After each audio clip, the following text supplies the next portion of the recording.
Na história da nossa legislação, durante muito tempo, crianças e adolescentes em situação de vulnerabilidade recebiam um tratamento que mais as criminalizava do que protegia. O Código de Menores, que vigorou até 1990, pode ser lembrado ainda hoje pelas internações em instituições como a FUNABEM. Com a instituição do ECA, o Estatuto da Criança e do Adolescente, a partir de julho de 1990, todas as crianças e adolescentes passaram a estar incluídos em um código especial, onde, em primeiro lugar, vem o dever do Estado de protegê-los integralmente sem discriminação. Hoje o Sala de Convidados conversa sobre o Estatuto da Criança e do Adolescente e os desafios que ainda hoje são enfrentados, quase 30 anos depois da promulgação.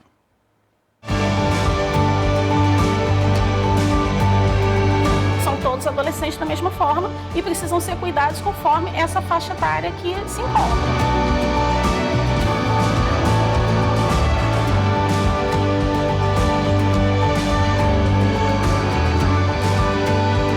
Esse lugar é um lugar libertário. É o lugar onde você consegue dar voz a quem não tem voz. Para conversar com a gente aqui no estúdio, eu fico muito feliz de ter com a gente Ronan Tito, o autor do Estatuto da Criança e do Adolescente. Também Ana Carolina Fonseca, oficial da Cidadania dos Adolescentes do Unicef. E a ativista Laís Santos. E você também pode participar dessa conversa. Mande as suas perguntas e comentários pelo nosso WhatsApp 021 99701 8122, pelas redes sociais do Canal Saúde ou pelo 0800 701 8122. A ligação é gratuita. Das legislações que não diferenciavam crianças e adultos até a aprovação do Estatuto da Criança e do Adolescente, o ECA representa uma mudança de paradigma no tratamento da pessoa em desenvolvimento. A lei que institui o Estatuto da Criança e do Adolescente foi promulgada em 1990 e foi o resultado de uma ampla participação de diversos setores da sociedade. Passava a valer o conceito de pessoa em desenvolvimento. Cleise, que integra a coordenação colegiada do Centro de Defesa dos Direitos da Criança e do Adolescente no Rio de Janeiro, explica que até então havia uma divisão quando se falava em infância e juventude. Crianças em situação irregular eram enquadradas como infratoras. O primeiro Código de Menores foi instituído em 1927 e tinha entre seus objetivos o controle de uma infância tida como delinquente, um resquício da escravidão. Os escravos acabaram tendo a sua liberdade, os filhos deles também, só que não havia onde colocar. Então ficou um pouco... O Estado ele não se responsabilizava exatamente, mas também não dava oportunidade para essas pessoas. E aí ficava aquela coisa mal vista, naquela época já, né, da vadiagem, né, dos meninos que ficavam pelas ruas, porque não tinham exatamente um lugar social que pudesse lhe dar a condição, né, ainda que não fosse ou que fosse como escravo. Foram 3 códigos menores até o ECA. Todos ressaltavam o caráter de controle de comportamento considerado antissocial, com previsão de prisão cautelar de adolescentes. O internamento por condições de pobreza, naturalizado pelo Código de Menores, era resultado de uma legislação punitiva que tinha a criança vulnerável não como pessoa em formação e cidadã de direitos, mas sim como um pequeno infrator. Se criou um estereótipo, um estigma, o menor delinquente infrator. Quantas vezes a gente vê, né, nas notícias de jornais que adolescente ou jovem foi assaltado por menor. Isso não existe. Quando se fala de menor, você está falando de uma determinada pessoa que é vista, né, como delinquente, como perigoso e tudo mais. Só que para o Estatuto não tem isso, são todos adolescentes, independente se ele comete um ato infracional ou se ele é uma vítima de alguma violência. São todos adolescentes da mesma forma e precisam ser cuidados conforme essa faixa etária que se encontram. Há várias tentativas de modificação do Estatuto que só podem ser feitas pelo Congresso Nacional. Uma delas propõe que crianças deveriam receber as mesmas medidas socioeducativas de adolescentes em caso de atos infracionais, como a internação em instituições socioeducativas. Outra quer aumentar de 3 para 10 anos o período desse isolamento. Embora alguns segmentos da sociedade tentem dizer que não existiu ou que não foi bem assim, mas a gente viveu épocas muito severas, graves, né, da ditadura, com perseguição, com tortura e com uma tentativa, com repressão e com uma tentativa mesmo de impor ao outro uma lógica individualizante ou autoritária e de um pensamento único. O Estatuto, ele traz o espaço para a diversidade de pensamentos, diversidade de jeitos de ser, diversidades culturais. Então, eu acho que a gente precisa aceitar isso, avançar e resistir. Gente, primeiramente, muito obrigada pela presença de vocês três aqui. Ronan, muito obrigada em especial. Me honra muito a sua presença com a gente aqui no Canal Saúde. É um marco civilizatório, né? A gente poder entender a criança e o adolescente como uma pessoa em formação e um cidadão de direitos antes de qualquer coisa, né? Como é que foi esse processo, Ronan? Não deve ter sido fácil, né? Precisou de muito movimento, inclusive movimento social e político para poder aprovar esse estatuto. Eu queria que o senhor me desse uma pequena parte disso, porque não caberia no programa, mas o que te deixou mais marcado na sua história pessoal a aprovação desse estatuto? Eu não era político, era empresário, mas os absurdos que aconteceram naquela época, tortura, prisões injustas, etc., me forçou a entrar na política. Lá eu encontrei muita coisa boa. Por exemplo, tinha o Código do Menor, que era do Nelson Carneiro, o grande Nelson Carneiro, né? O último de 79, época do regime militar ainda, né? O último Código de Menores no regime militar era muito mais severo, inclusive, né? Era muito mais severo. E aí, então, eu li uma vez a história de um advogado que foi convocado e compareceu no México representando o Brasil no encontro dos juristas. E alguém perguntou para ele, qual é a função da lei? Né? É uma pergunta que cabe a nós todos. Ele disse, a função da lei é proteger o fraco do forte. Isso é tão importante que ficou cravado em bronze lá no México. E, a partir daquilo, você vai desenvolvendo outros raciocínios. Quem é forte, quem é fraco, né? Forte é o patrão, fraco é o empregado, forte é o adulto. E o senhor é empresário vendo tudo isso com esses olhos, né, Ronan?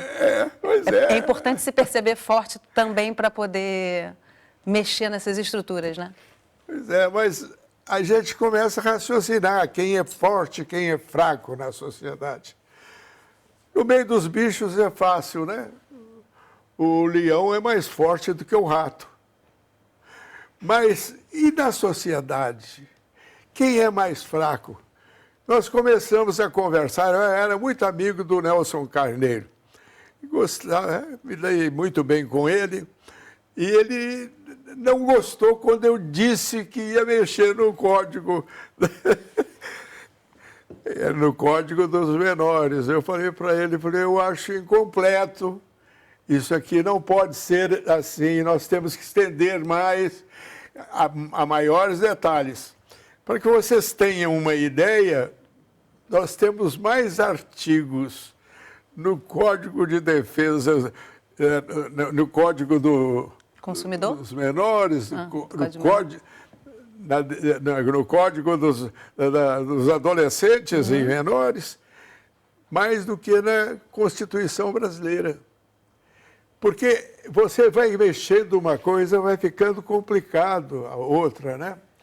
Depois, mas nós tivemos um comprometimento do Congresso muito grande. Eu vou fazer uma coisa com você, Ronan, porque a sua história, ela permeia todo o nosso programa. Eu vou deixar, cenas dos próximos capítulos para a sua narrativa, porque eu acho ela linda e incrível.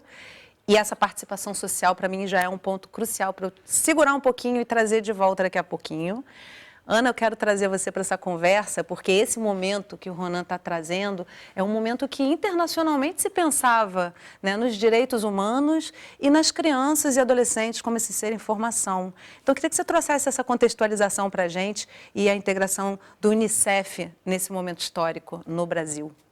Bom, primeiro dizer que é uma honra também dividir essa mesa, esse bate-papo, né, com o Ronan e com a Laís, 2 gerações, e dizer que realmente a gente tinha, né, ali em 1990, uma mobilização mundial, justamente para pensar quem eram essas crianças, quem eram esses adolescentes que precisavam ser protegidos e que precisavam de proteção, de cuidado, enfim, para poder se desenvolver integralmente. Então, a gente tem, né, em 1989, a Assembleia Geral da ONU aprovando, né, a Convenção dos Direitos da Criança e do Adolescente, da criança, e que completa agora 30 anos, então este ano, 30 anos da Convenção e rumo aos 30 anos do Estatuto no ano que vem. Que era o ano seguinte, né? Ou seja, justamente a no ano seguinte. A Convenção vem exatamente dar essa base também para dizer, olha, o mundo está pensando assim, né? O mundo está pensando assim, mas é importante, inclusive, fazer justiça ao Brasil pelo pioneirismo, porque já em 1988, com a Constituição Federal, o Brasil já tinha se comprometido com a prioridade absoluta, a criança e o adolescente, no artigo 227. Então, em 1990, o Estatuto vem detalhar e vem traduzir esses princípios, muito importante dizer, né, da proteção do olhar integral, né, e aí justamente deixando para trás a doutrina da situação irregular. E dizer ao Ronan, enfim, e a todos que estiveram envolvidos que a gente tem muito para comemorar. O Estatuto, ele de fato foi um marco, segue sendo, e a gente teve muitas conquistas de lá para cá. Então, muito importante dizer que é muito justo que nesse momento a gente possa celebrar avanços. Com certeza. Laís, é uma honra ter você aqui, porque eu acho que você representa exatamente o que o Ronan falou, né? As leis precisam proteger os mais fracos e a gente sabe que a infância, em muitos momentos na nossa história, aparece absolutamente exposta. E qual é a importância para o seu ativismo, para poder concretizar o que está escrito na lei, desse estatuto? Assim, como é que você percebe o estatuto permeando hoje as atividades de grupos de ativistas como os que você participa, né? Primeiro, eu queria agradecer pelo convite. É muito honroso para mim estar dividindo essa fala com pessoas tão diversas e importantes também no meu ativismo. E com relação ao que você me perguntou, eu acho que a acessibilidade é uma coisa bastante importante, porque a maioria das crianças e adolescentes de periferias nem nunca chegaram a tocar no Estatuto da Criança e do Adolescente. E isso permeia não só aqui no Rio de Janeiro, mas também em várias regiões do Brasil. E é importante a gente abrir esse espaço de diálogo para a gente parar e refletir um pouco o que mudou, o que ainda continua e quais são os nossos desafios. Então, é isso. Nesse momento importante, né? Sim. A gente ouviu na última semana, falando-se muito sobre as eleições do Conselho Tutelar. Pela primeira vez se ouviu falar tanto. Então, estamos mais atentos do que há 30, 29 anos atrás, né, Ronan? Agora, você ia começar a falar da participação de vários setores da sociedade. E eu sei que o ECA, o Estatuto da Criança e do Adolescente, ele teve realmente essa discussão de pessoas como a Laís, de pessoas como a Ana Carolina e de pessoas como você que estavam dentro da política. Como é que foi conversar com tantos setores para se chegar a um denominador comum, se é que se chega no final das contas, ou é concessão também, né? Normalmente você, quando apresenta uma ideia nova, você tem as pessoas que aprovam e tem os contra, né? Isso é normal. Democrático, Nós né? tivemos e é democrático, né? Nós tivemos um grupo muito entusiasmado e tivemos um grupo que achou que nós estávamos exagerando, porque tem coisas aí, por exemplo, que para uma criança, um menor, para ser preso, tem que ser em carro fechado. Mas carro fechado, por quê? Por que no carro aberto? Eu fui secretário do Trabalho no governo Tancredo Neves. Me contou um policial que, às vezes, crianças eram estupradas dentro do carro. E ninguém sabia disso, porque aquilo passava dentro de alguma coisa fechada, né? Então, nós colocamos, e alguns achavam que aquilo é um exagero, você vai colocar carro, tem que fazer a prisão com um carro aberto, mas no final vencemos, né? E com os argumentos, e a coisa foi andando e deu. O senhor tem lembrança de desculpa, Ana, já passo para você. Você tem lembrança na época de ativismos e de jovens como a Laís, assim, envolvidos nessa busca, fazendo pressão em cima dos políticos para que se fosse aprovado de forma adequada esse estatuto? Bom, olha, aconteceram fatos durante 3 anos de trabalho, dia e noite lá, né? A televisão, às vezes, mostra o plenário vazio, né? Mas tá vendo todo mundo no gabinete trabalhando, né? Você, quando vai para o plenário, é a cozinha, você já vai para a mesa para almoçar, não é? A cozinha, onde você trabalha, é no escritório. Às vezes, à noite, 2 horas da madrugada, você está reunido numa casa discutindo política, não é? Porque política é uma discussão permanente de ideias, né? De ouvir a sociedade, né? E aí nós tivemos... Houve um caso lá muito forte, lá, né, que talvez tenha decidido até a aprovação. Era um parlamentar que tinha uma dissensão com os filhos. Gente rica, poderosa, etc., e ele chegava perto de mim, você não faça isso. E ele era muito meu amigo, e também cristão e tal. Eu falei, mas fulano, eu não posso legislar para os seus filhos. Eu tenho que legislar para o Brasil. Nós temos que legislar para o Brasil. Eu tive uma felicidade enorme também. Foi que me foi indicado um homem da FEBEM, baixo, gordo, Antônio Carlos Gomes da Costa, já falecido, mas um extraordinário. E ele trabalhou muito tempo na FEBEM e ele viu sofrimentos terríveis, né? Então, ele foi citado como exemplo. Quando eu conversei com ele, primeira impressão, eu achei que não ia dar, porque ele falava pausadamente, gordo, baixo e tal, e de repente ele ia saindo, e ele colocando para fora. Foi extraordinário. Eu brinco... Não tem como construir essa lei sem conhecer essa realidade, né, Ronan? Eu brinco às vezes que ele é mais autor do código do que eu, porque ele trabalhou... Nós tínhamos recursos para isso, o Senado e a Câmara fornecem. Agora você vai no Amazonas verificar. De repente nós tínhamos um grupo que vinha do Amazonas, do Rio Grande do Sul. Gente do Brasil todo, extraordinário, que foi arrebanhado, né? Tivemos também o caso de um vice-prefeito lá de São Paulo, que era também um homem dedicado à criança.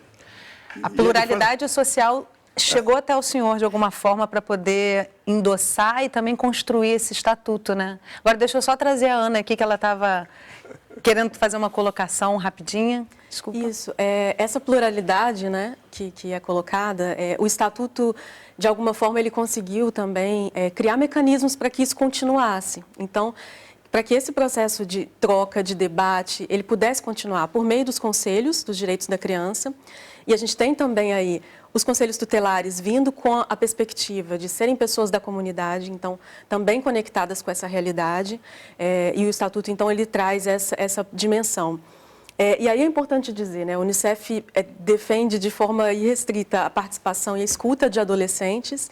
Então, acho que a sociedade civil como um todo esteve muito envolvida nas conquistas, né, que vêm após o Estatuto.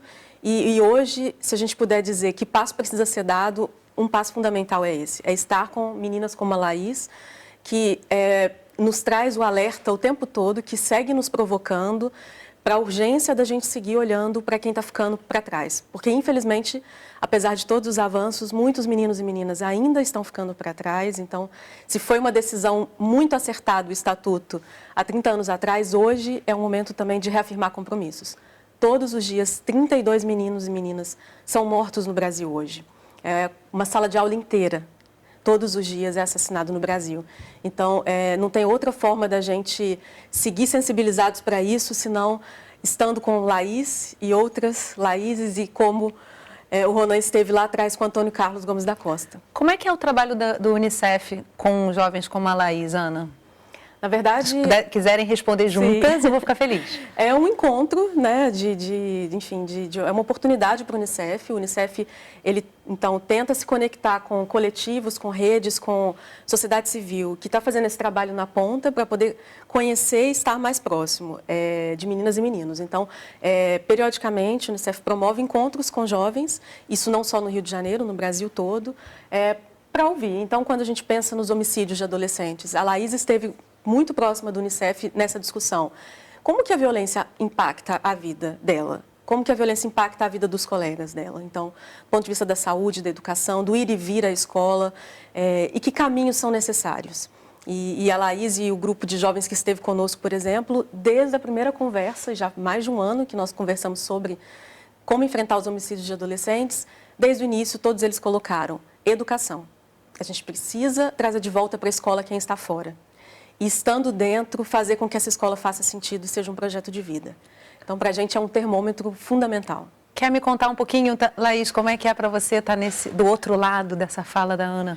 Não, é super importante, assim, enquanto jovem, a gente conseguir ainda mais estar nesses espaços de discussão, porque é muito fácil a gente pensar no que pode ser que esteja acontecendo aqui no Manguinhos, lá na Mangueira e em Costa Barros, só que tem muito mais sentido quando é um jovem falando, porque ele sofre aquilo ali direto, de peito aberto, todos os dias. Então, é interessante e valida todo o esforço de qualquer instituição quando você tem uma vivência justificando todo o seu trabalho. Então, é super importante.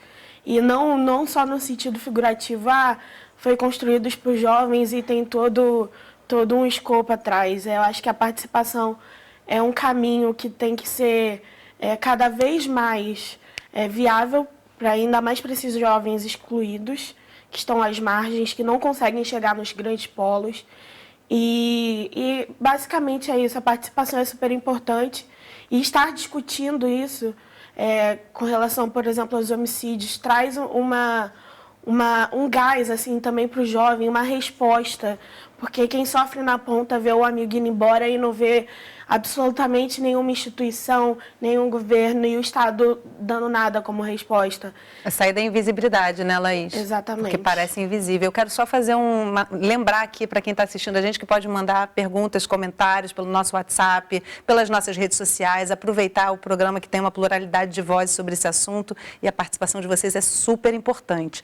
Agora, na matéria, Ronan, é citado, assim, a gente vive um momento realmente de bastante atenção. Sempre se fala em modificações que impactam no ECA, né?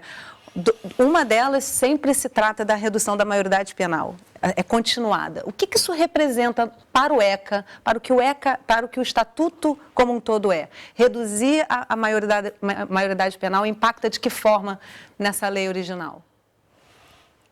Num tempo de injustiça, você se lembra mais do injustiçado do que aquele que verdadeiramente submeteu o outro à justiça. Então, foi logo após a queda da Revolução que nós começamos essa ideia lá, e discutir e debater, e lembramos demais desse... 88, 89, Revolução, final do regime militar, nesse momento. Eu me lembro bem de que esse advogado que eu disse, representando o Brasil no Encontro Internacional de Advogados, quando ele disse, né, a função... Eles perguntaram para ele, qual é a função da justiça? Ele falou, é proteger o fraco do forte. Quer dizer, é uma coisa tão óbvia, né? E a gente então desperta. Quem é fraco na sociedade? Aí nós começamos a discutir. Quem é mais fraco na sociedade do que a criança? Né? A criança que precisa ser não só amparada, ela precisa ser escolarizada, ela precisa brincar, Menino faz parte da vida dela, da criança, brincar, isso faz parte para a formação psicológica da criança. De maneira que pegamos isso e fomos desdobrar. Reduzir a maioridade penal, então, dentro dessa fala bela que o senhor trouxe, significaria o que exatamente? Olha... Qual é o impacto disso? Deixa eu te dizer, um dia tinha um parlamentar, um deputado, no microfone, falando que ele tinha problema com os filhos. Os filhos muito ricos, ele muito rico, etc., e tinha problemas. E ele falava sempre, muito meu amigo e tal, eu disse, olha, você está exagerando, não é assim não, e tal, etc., né? Um belo dia, ele pega um jornal de São Paulo e lê para todo mundo ouvir a história de um menino que pulou para arrancar o colar de uma mulher, mas parece que o colar tinha plástico e não rebentava. E o homem, para acudir aquela criança, começou... A mulher gritando, né? E talvez com ciúme só e com sofrimento. E o homem perto quis ajudar, né, a mulher e começou a chutar a criança. Chutou até matar. Então, ele leu aquela, a história foi lida, foi no jornal de ontem, aconteceu isso, é um absurdo, né? Aí eu não me aguentei e fui falar para ele, né? Justiça com os próprios pés.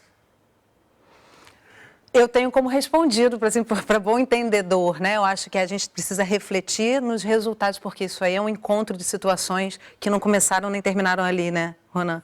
Para mim, a sua história narra bastante. Eu preciso fazer um intervalo rapidinho para a gente continuar conversando. O Sala de Convidados para rapidinho para o intervalo e volta já, não sai daí.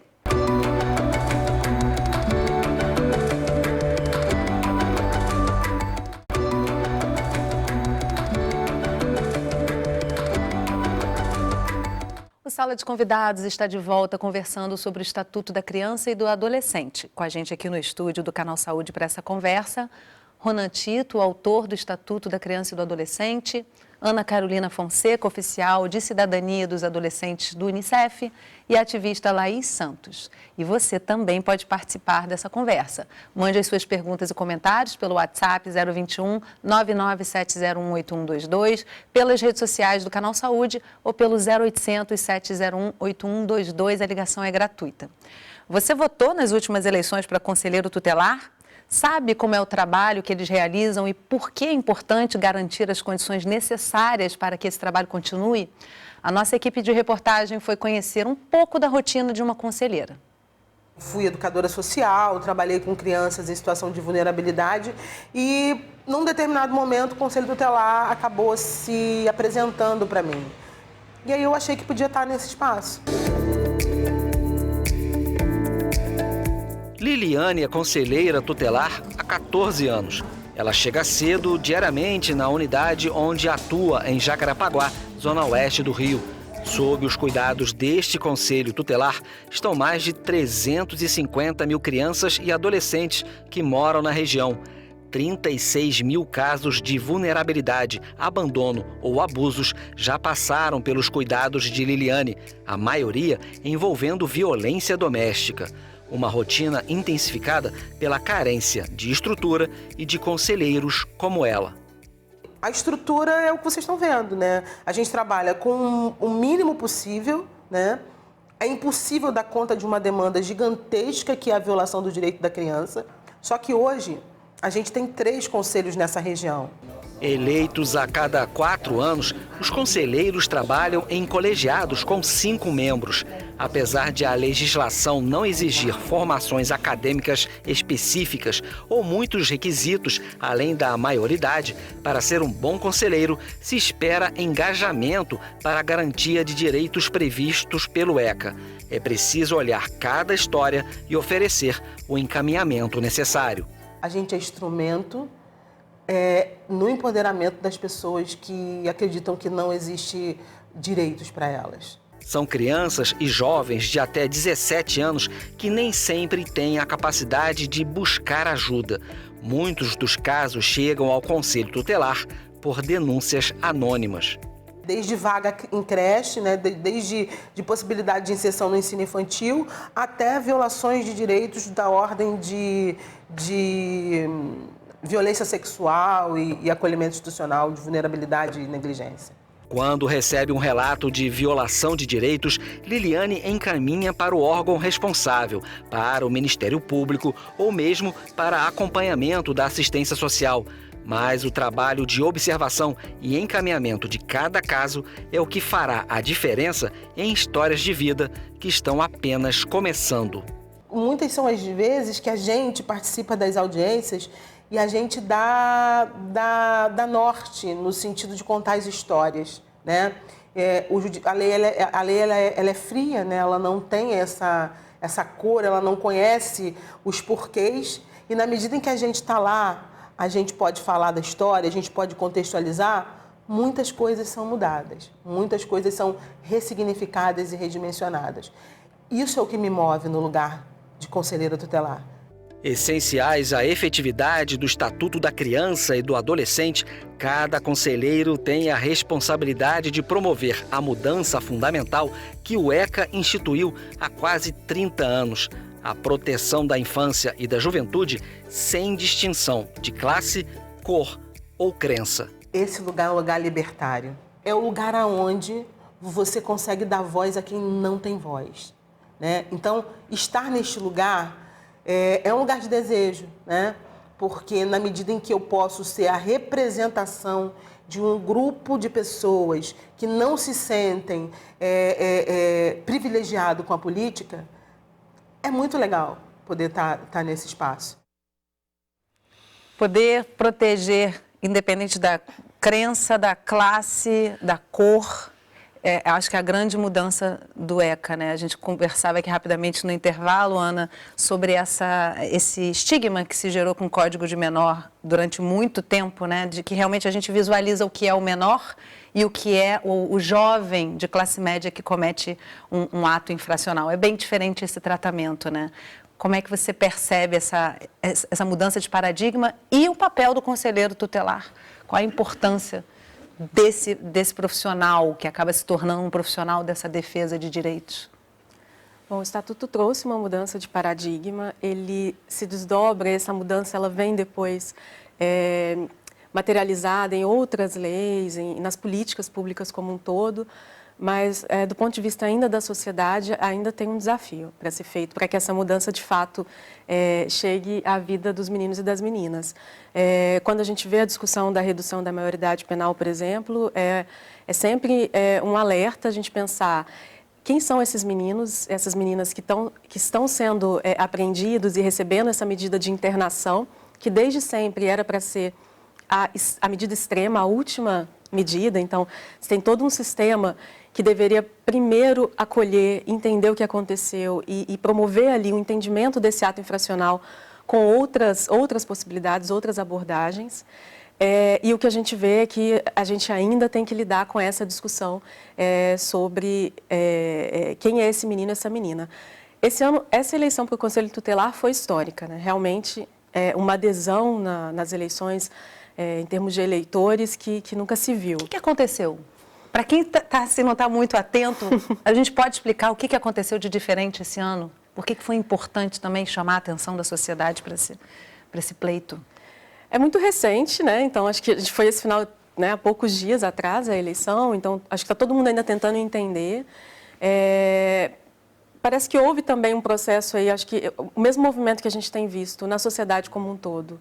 Uma certa polarização parece ter acontecido também, então muitos movimentos aí enfim, olhando para o que estava em jogo hoje, a gente está falando de direitos humanos, estamos falando de direitos de crianças e adolescentes, e colocar em pauta essa discussão hoje, ela tem mobilizado mais. Talvez, como o Ronan colocou lá atrás, ainda hoje, é uma discussão que você tem pessoas que estão, enfim, mais mobilizadas por esses direitos e outras menos, e de alguma forma isso transbordou e também compareceu na discussão para o Conselho Tutelar. Que bom, né? Despertamos? Tomara, né? Despertamos que precisamos olhar para essa instância. Sim. Né? Então, o Conselho Tutelar, por muito tempo, ficou invisibilizado. Então, do ponto de vista, como foi colocado na reportagem, muito bem colocado, até de uma carência de recursos financeiros por muito tempo. Então, que bom que isso possa trazer mais visibilidade. E tomara também que a sociedade se aproprie desse espaço. Acho que não tem como avançar se os adolescentes não souberem que eles podem ir lá bater na porta do Conselho Tutelar. Eu acho que ainda existe esse imaginário, o adolescente ainda está frágil nesse sentido, de se perceber detentor de direitos, de entender que ele pode buscar ajuda, que o Conselho Tutelar é para ele e que ele, sendo negro de periferia, ele tem direitos e que o sistema devia olhar para ele dessa forma e não ainda de uma forma punitiva, repressiva e discriminatória. Discriminatória acima de tudo, né? Laís, tem uma fala também da conselheira que eu acho muito interessante, que eu queria trazer para você. Ela diz assim, a lei é fria, ela não conhece os porquês. Eu achei essa frase muito bonita e porque ela abrange muita verdade, né? Como é que você sente, na sua realidade, no seu entorno, essa fala da Ana realmente de se chegar ao Conselho Tutelar e se perceber uma pessoa de direitos e no teu entorno, e essa fala da conselheira, né, de trazer a lei muito bem elaborada do Ronan e de todo um pluralismo da sociedade para os porquês e para o que é real, para botar realmente em prática ali, né? O que não se é olhado hoje em dia e há muito tempo é a trajetória de vida desses adolescentes. Qual é o contexto que ele está inserido e qual é a realidade. A maioria desses adolescentes não se vê detentores de direitos, porque a maioria deles não chegam na escola, não chegam a uma unidade básica de saúde, nunca passaram por uma creche municipal. Os pais não são escolarizados, eles estão inseridos em contexto de violência. E aí, uma questão que eu levo comigo é a justiça é seletiva. E ela é seletiva a quem? Onde eu vou estar inserido e onde os meus vão estar inseridos. Eu tenho um perfil que, infelizmente, é muito marginalizado. Eu sou negra, eu tenho cabelo afro, e a maioria das meninas da minha idade também são desse sentido. E aí, às vezes, também entram uma educação que não é lhes dada. Às vezes, as pessoas não sabem o que é um CRAS, um CREAS, não tem acesso. Vamos parar aqui um instantinho, que um monte de gente está ouvindo a gente, provavelmente não conhece. Explica, por favor, já ensinando aí como jovem ativista o que é o CRAS, o que é o CREAS e qual é a importância do jovem conhecê-los. Carol, pode até me ajudar um pouquinho. O CRAS, você quer falar? Imagina. O CRAS, ele é um órgão, né? Que é uma assistência básica que dá ajuda para pessoas de territórios vulneráveis. E o CREAS também. Assistência social, né? Exatamente. Uhum. São órgãos de assistência e da prefeitura também. São apoios também, né, dos conselheiros, exato, né? Exato. Eu queria até fazer uma pergunta para a Laís, me permite? Claro. O CRAS, por exemplo, né, que tem esse papel de fortalecimento de vínculos familiares. Sim. E o CREAS, que tem esse papel de quando a violação já aconteceu. Já aconteceu. E o Conselho Tutelar, que deveria ser porta de entrada para tudo isso. Você conhecia até antes desses movimentos? Seus colegas conhecem? Não. Isso é uma falha aí que a gente precisa corrigir, né? Agora, deixa eu trazer o Ronan aqui para o nosso segundo bloco, nosso convidado que muito nos honra. Ronan, vou te fazer um desafio aqui. Será que você consegue lembrar em que momento e com que parâmetros surge essa figura do conselheiro na elaboração do Estatuto da Criança e do Adolescente? Você se lembra dessa elaboração e vocês pensando nessa figura, como é que foi pensada?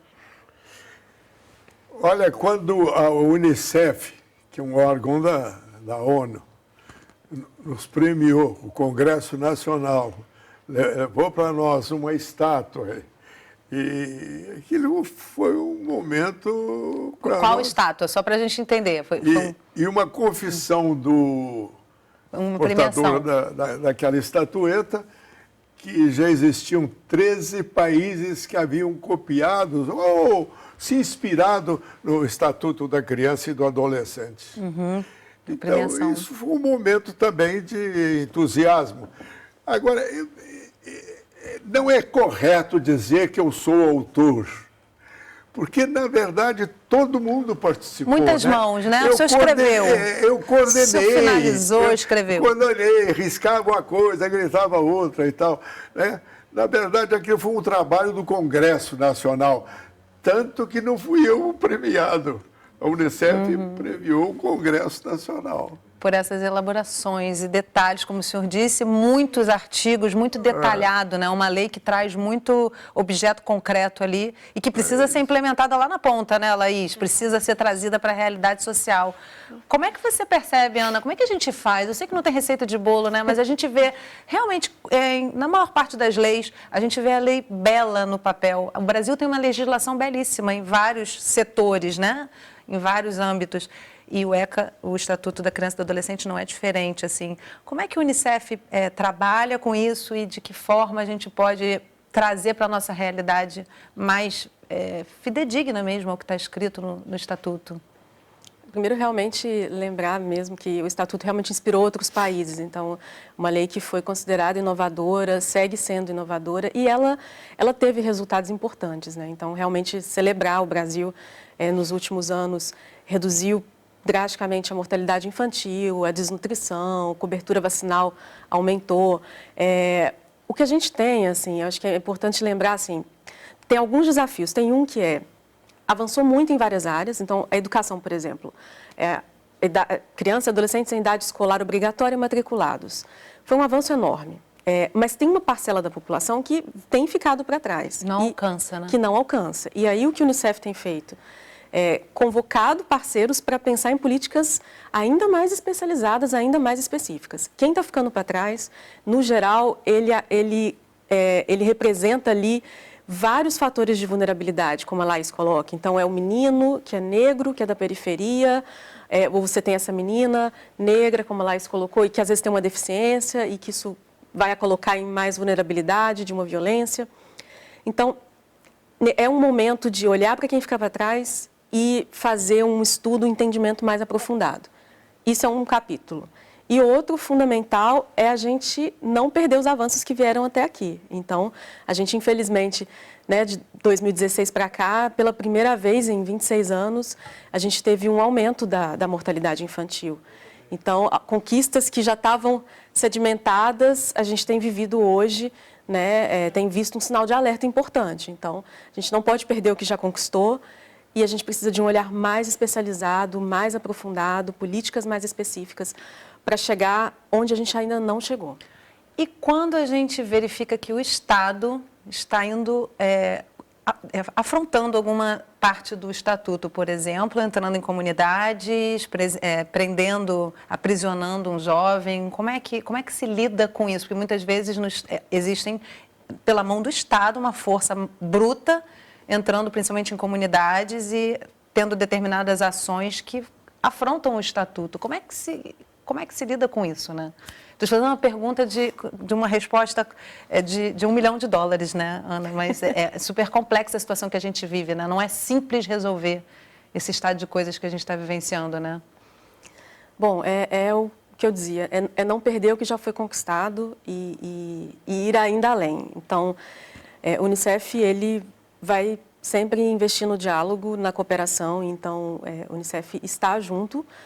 A missão dele, né, quando ele está presente num país, é cooperar com o governo, é cooperar com os legisladores, estar junto no sentido de sinalizar o que não está sendo feito de acordo ali com o que é uma garantia legal do próprio país, né? Então, a presença do Unicef no Brasil não é para reivindicar direitos outros que não sejam os direitos que o Brasil mesmo já se comprometeu com eles. Então, é uma posição de estar sempre na mesa juntos e se dizer, olha, existe uma lei e essa lei garante, e o Estatuto garante que o adolescente, ainda que cometa um ato infracional, ele tem direitos, tem todo um processo legal que tem que ser observado, tem todo um procedimento que tem que ser observado e isso precisa ser garantido.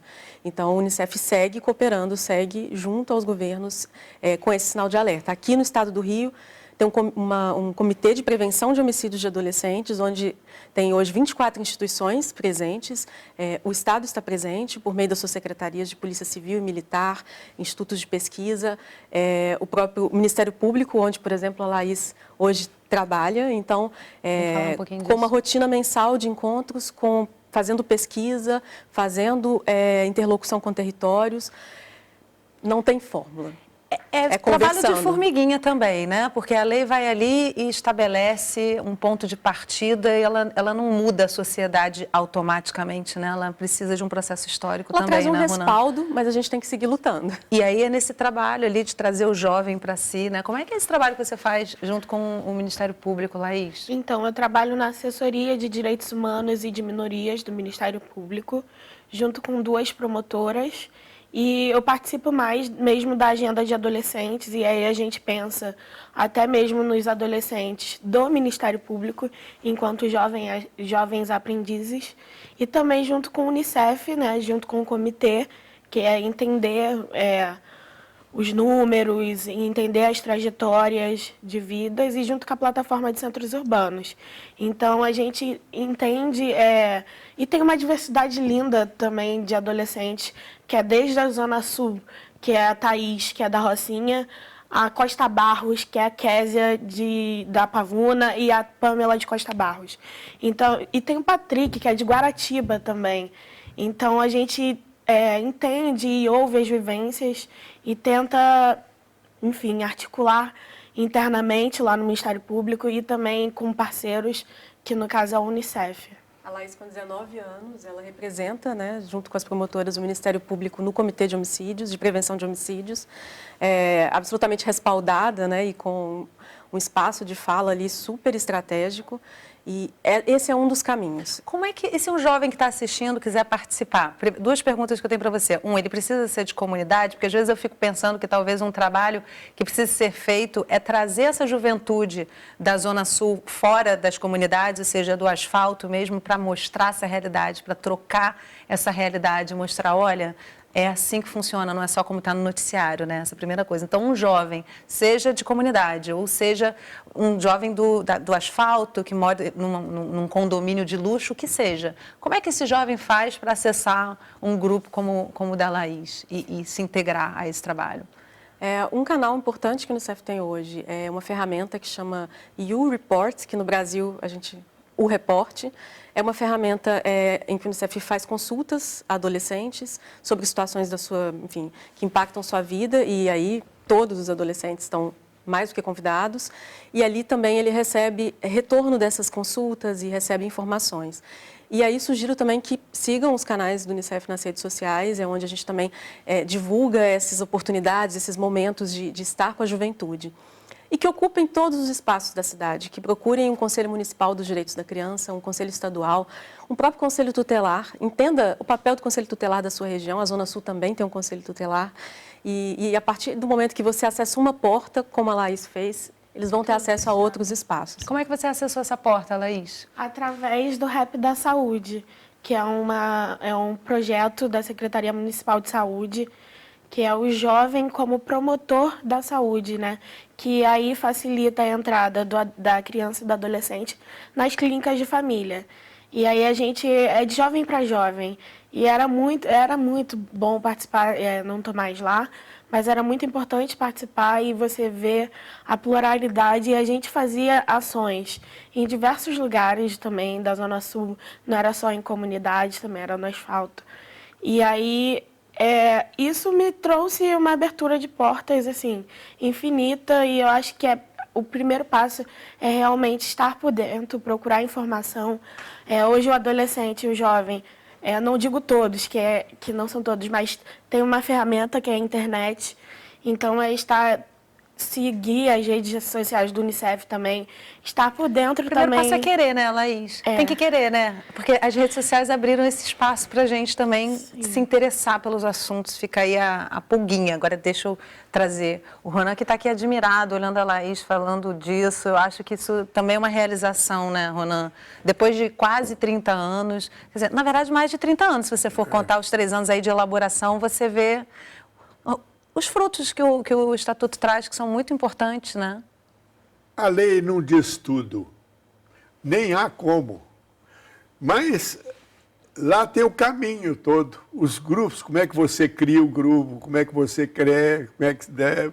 Tudo isso foi feito aí, né? e elaborado, não é? Então, agora dizer que nós resolvemos o problema... O senhor não está lá onde a Laís está, né? Como é que vai resolver o problema local ali, né? Não é receita de bolo exatamente, né? São propostas. Na verdade, olha, eu fui recebido na Itália e, muito bem, esse é o homem do Estatuto da Criança. O outro diz, bom, aqui, só na América Latina, 13 países ou copiaram ou decalcaram daquilo ali. Quer dizer, é alguma coisa séria, mas não é definitivo. Definitivo é a luta. Caminheiro não é caminho, e caminho se hace caminhando.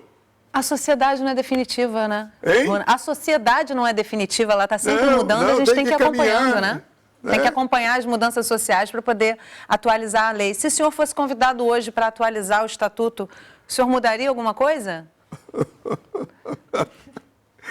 Bom, eu acho que eu estou gostando muito de voltar a conversar sobre o assunto. Porque a gente, de vez em quando, eu pego e começo a reler e lembrar os pedaços que aconteceram, né? Mas eu me pergunto quantas cidades do meu estado que adotaram. 1, 2, 10... 50, não sei. Agora, fui me queixada com um amigo disso, um parlamentar também, e ele virou para mim e falou, mas lei é assim mesmo. Ela demora a pegar, ela vai indo, mas isso vai, a cada momento você puxa um pedaço e vai fazendo. Já fizeram algumas mudanças no Estatuto da Criança, para melhor até. Uma delas, por exemplo, que eu achei excelente, você usar a criança para fazer furtos, né? Isso é tradição já nesse Brasil infeliz nosso. Então, quem faz isso tem a pena de prisão dobrada. Eu achei isso espetacular, né? Minimamente dobrada, né? Porque realmente utilizar-se de uma criança para cometer um crime... É isso. Acho que nós começamos um assunto e vamos ver se os nossos netos vão dar conta do recado. Olha, olhando a Thaís... Fala, Ana, desculpa. Um ponto interessante, né, que Ronan coloca é quantas cidades tem aí como uma realidade a proteção integral. E eu diria, dentro da cidade... Quantas regiões? Eu acho que uma contribuição que o Unicef tem tentado dar é justamente de ajudar a entender de forma desagregada, de forma bem específica, essas realidades. Então, a gente está falando do Brasil. Quando a gente pensa a situação dos indígenas, os indicadores são outros. Quando a gente pensa na taxa de letalidade violenta contra adolescentes, ela na zona sul do Rio de Janeiro é uma e ela na zona oeste é outra completamente diferente. Acho que esse é um olhar que a gente tem que seguir fazendo. Cada município entender como é que é a situação ali e dentro de grandes cidades entender que são várias cidades dentro de uma mesma. E as médias, a gente não pode se contentar com as médias. As médias têm melhorado, no Brasil como um todo, nas cidades, algumas têm piorado e isso é grave, mas dentro das médias a gente não pode se dar por satisfeito. Laís, queria trazer uma palavrinha final sua, a gente já está caminhando para o fim do programa. No final das contas, o Estatuto fala de você, fala do seu amigo que mora ao seu lado, fala do grupo de jovens que você participa, como representante de uma grande população que precisa ser olhada com carinho. Eu queria saber o que você leva das experiências que você tem, que convite você faz para que outros jovens fortaleçam essa busca para que o ECA seja realmente colocado em prática? Primeiro tem que ter conhecimento. Então, se você que está assistindo o programa conhece o ECA e conhece uma pessoa que não conheça, apresente, porque os direitos dele tá ali e tá resguardado perante lei.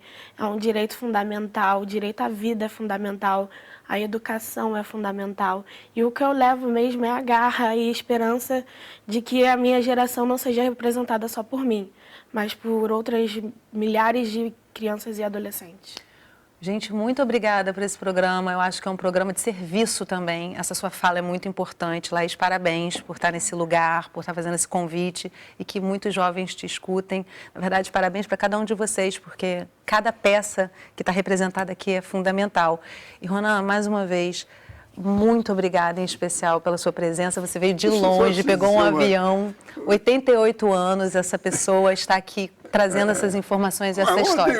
Tenho que encerrar o programa. Ontem eu vi um cientista recebendo o prêmio Nobel lá com 97 anos. Está cedo ainda, exatamente. Tá cedo. No programa então, do ano que vem, de 30 anos do Estatuto, eu vou chamar o senhor de novo e quero o senhor aqui. Muito obrigada, gente, mais uma vez. E se você quiser, desculpe, se você precisar denunciar maus tratos sofridos por crianças ou adolescentes, entre em contato com o Conselho Tutelar mais próximo ou Disque 100.